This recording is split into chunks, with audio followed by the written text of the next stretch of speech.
अगर आप किसी को ऑनलाइन पैसे भेजते हैं, चाहे इंटरनेट बैंकिंग से या आप मोबाइल बैंकिंग से, आपको वहाँ पे 3 ट्रांजैक्शन मोड मिलते हैं। पहला एनईएफटी, आरटीजीएस, आईएमपीएस।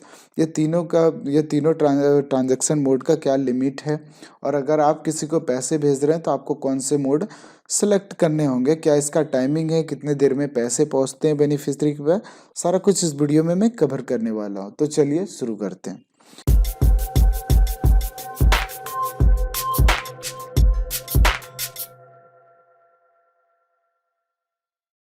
तो सबसे पहला है एनईएफटी। एनईएफटी का पूरा नाम है नेशनल इलेक्ट्रॉनिक फंड ट्रांसफर। ठीक है। तो इसमें जो ट्रांजैक्शन लिमिट है, आप 1 रुपये से लेके आप जितना चाहे आप उतना भेज सकते हैं। जितने आपके बैंक ऑनलाइन पैसे भेजने के जो लिमिट है आपके बैंक का, उतना तक का आप भेज सकते हैं। तो सारे बैंक का अलग अलग ट्रांजैक्शन लिमिट है। जैसे कि पीएनबी का आप 15 लाख तक भेज सकते हैं इंटरनेट बैंकिंग से। आप जैसे कि एसबीआई का अगर आप अकाउंट यूज़ कर रहे हैं तो वहाँ पे आप 10 लाख तक का भेज सकते हैं। अगर आप एचडीएफसी यूज़ कर रहे हैं तो 50 लाख आप भेज सकते हैं। यानी इसमें एनईएफटी से 1 रुपये से लेके आपके बैंक का जितना भी लिमिट है उतना तक का आप पैसे भेज सकते हैं। मिनिमम 1 रुपये, मैक्सिमम कोई लिमिट नहीं है। डिपेंड करता है कि आपके इंटरनेट बैंकिंग का लिमिट आपके बैंक का क्या है, तो उतना तक का आप भेज सकते हैं। चलिए, तो यहाँ पे अगर टाइमिंग की बात करें तो इसमें जो है, आप किसी को पैसे भेजते हैं तो कितने देर में आपके पैसे डिलीवर हो जाएंगे।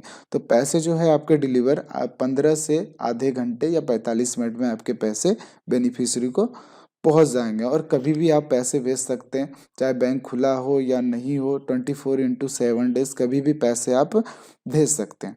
चलिए, अगर इसकी हम चार्जेस की बात करें तो ऑनलाइन अगर आप पैसे भेज रहे हैं इंटरनेट बैंकिंग या मोबाइल बैंकिंग के माध्यम से, आपका कोई भी बैंक हो, एचडीएफसी हो, एसबीआई हो, पीएनबी हो, आईसीआईसी हो, यूको हो, कोई भी बैंक है, तो इसमें ऑनलाइन का कोई भी चार्जेस नहीं लगता है। चार्जेस आपका ब्रांच से लगेगा, जो सब बैंक का अलग अलग चार्जेस है। चलिए, अगला जो है आरटीजीएस। आरटीजीएस का पूरा नाम है रियल टाइम ग्रॉस सेटलमेंट। इसका ट्रांजैक्शन जो लिमिट है, मिनिमम कम से कम 2 लाख और मैक्सिमम अपर जितने आपके जो है अकाउंट, मतलब जितने आपके बैंक का इंटरनेट बैंकिंग या मोबाइल बैंकिंग का लिमिट है, आप उतना तक का भेज सकते हैं। लेकिन मिनिमम 2 लाख होनी चाहिए, मैक्सिमम जितना लिमिट है आपके बैंक का उतना आप भेज सकते हैं। तो यहाँ पे इसके टाइमिंग की बात करें तो इसमें जो है कोई टाइम नहीं लगता, इंस्टेंट आपका पैसा डिलीवर होता है। कोई बैंकिंग आवर में आपको ज़रूरत नहीं है कि आप बैंकिंग आवर में भेजेंगे तभी आपका पैसा डिलीवर होगा। 24x7 हमेशा आपका वर्क करेगा। ठीक है। अगर हम इसके चार्जेस की बात करें तो कोई भी बैंक अगर आप यूज़ कर रहे हैं तो यहाँ पे कोई भी ऑनलाइन में आपका चार्जेस नहीं लगेगा। बैंक से कराएंगे तो सब बैंक का अलग अलग चार्जेस होता है। ठीक है। चलिए, अगला आईएमपीएस। आईएमपीएस का पूरा नाम इमीडिएट पेमेंट सर्विस। इसमें जो है बहुत ही फास्ट पैसा आपका डिलीवर होता है, बहुत ही जो है इंस्टेंट, मतलब इंस्टेंट आपका पैसा जो है बेनिफिशियरी को डिलीवर हो जाता है। तो इसका ट्रांजैक्शन लिमिट है, ट्रांजैक्शन मिनिमम 1 रुपये और मैक्सिमम 2 लाख तक का ही भेज सकते हैं। चाहे आप कोई भी बैंक यूज़ कर रहे हैं तो इसमें 2 लाख से आप ज़्यादा नहीं भेज पाएंगे। मिनिमम 1 रुपये, मैक्सिमम 2 लाख, इससे ज़्यादा आप नहीं भेज पाएंगे। ऑनलाइन ट्रांजैक्शन जो है लिमिट सबका सेम रहता है। ठीक है।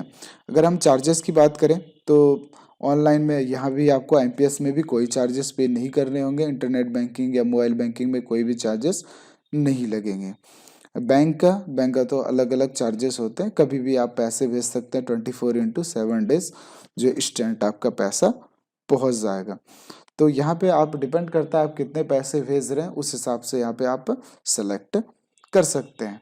ठीक है। एक चीज़ और मैं आपको बताना चाहूँगा कि एनईएफटी और आरटीजीएस अगर आप बैंक से कराते हैं तो उसका कोई भी लिमिट नहीं है। Minimum limit RTGS 2 lakh, maximum कोई भी बैंक आप यूज़ कर रहे हैं, कोई भी बैंक में आपका अकाउंट है तो उसमें कोई भी लिमिट मैक्सिमम नहीं है। मिनिमम 2 लाख आरटीजीएस का। एनईएफटी 1 रुपये से लेकर मैक्सिमम जितना चाहे उतना आप ट्रांजैक्शन कर सकते हैं। कोई भी बैंक हो आपका, उससे कोई भी फर्क नहीं पड़ता है। बस डिपेंड करता है ऑनलाइन अगर आप पैसे भेज रहे हैं तो सब बैंक का अलग अलग मैक्सिमम ट्रांजैक्शन लिमिट होता है।